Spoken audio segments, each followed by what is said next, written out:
Comparing green tea versus coffee caffeine can be a tricky business. On the surface, you may think that the caffeine in coffee is way higher, but this is not necessarily true. In this video, we're going to take a look at the caffeine in green tea versus coffee, and why green tea can have more caffeine than coffee in some cases. Let's get brewing. So when we compare the caffeine in green tea versus coffee, it's important to note that both drinks can vary widely. The caffeine in green tea versus coffee can vary based on how the two are produced and what kind of beans or leaves are used. Coffee will generally have more caffeine than tea, but there are some extreme cases where the caffeine in green tea is actually higher, and we're going to discuss those later. Before we compare the amounts of caffeine in green tea versus coffee, I think it's important to take a step back and explain that the effect that you get from these two drinks are very different. The reason for this comes down to the presence of L-theanine in green tea. L-theanine is an amino acid that can buffer some of the negative side effects of caffeine, and that's why when you drink a cup of caffeinated green tea, you don't get the same negative side effects like the jitters or the crash like you would get from coffee.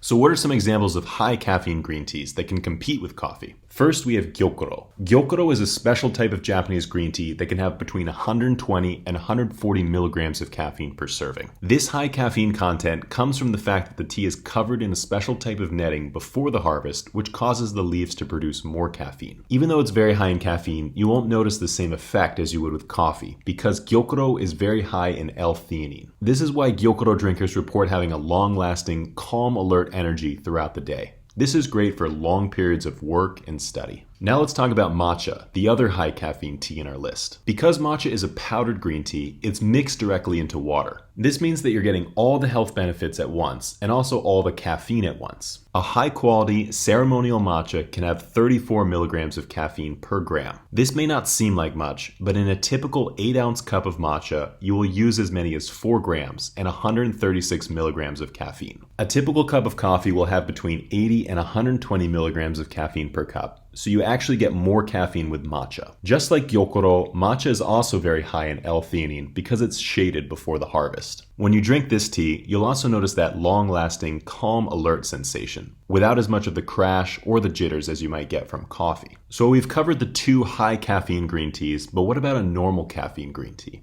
A tea like sencha, which is the most common type of green tea in Japan, will have between 40 and 60 milligrams of caffeine per cup. This is not a lot compared to a cup of coffee, but it's important to point out that there is a significant amount of caffeine. This means that a few cups of sencha tea are fine throughout the day, but you might want to avoid drinking it too close to bedtime. If you like to drink green tea later on in the afternoon, we recommend you go for a low caffeine green tea like bancha, kukicha, genmaicha, or hojicha. These teas will all have somewhere in between 15 and 40 milligrams of caffeine per cup. So now that we've compared the green tea caffeine content versus coffee, let's talk about some of the differences between the two, specifically as it relates to health. We've mentioned before about the health benefits of L-theanine. This is an amino acid that's only found in green tea and one other species of plant. It's not something that you're going to be able to get from coffee, so this is a win for green tea. Next, we have the antioxidants. When deciding between green tea and coffee, one key factor to look into is the antioxidant content. Coffee is very low in antioxidants, and green tea is very high in antioxidants, like EGCG, or epigallocatechin gallate. In fact, a green tea like matcha can have over 20 times the amount of antioxidants as blueberries. These antioxidants can help repair damage in the body caused by oxidative stress. So if you're like me and you love the flavor of coffee, but not necessarily the caffeine that comes with it, you might want to go for a tea like hojicha. Hojicha is a type of Japanese green tea, but it has a flavor more similar to coffee. This flavor comes from the roasting process. After the leaves are picked, steamed, and dried, they are roasted in a large pan. This causes the leaves to change from green to brown, and the tea takes on warmer flavors of caramel, chocolate, and even coffee. Try it out for yourself and let us know what you think. You can find it on our website, neoteas.com, with free shipping worldwide. After traveling around Japan for the past few years, we've met with dozens of farmers and sampled many different types of hojicha teas. We've ultimately selected a list of our favorites, and you can find them on the website, along with other teas that we've mentioned in this video, like matcha and gyokuro. Thank you all so much for watching, and we'll see you next time.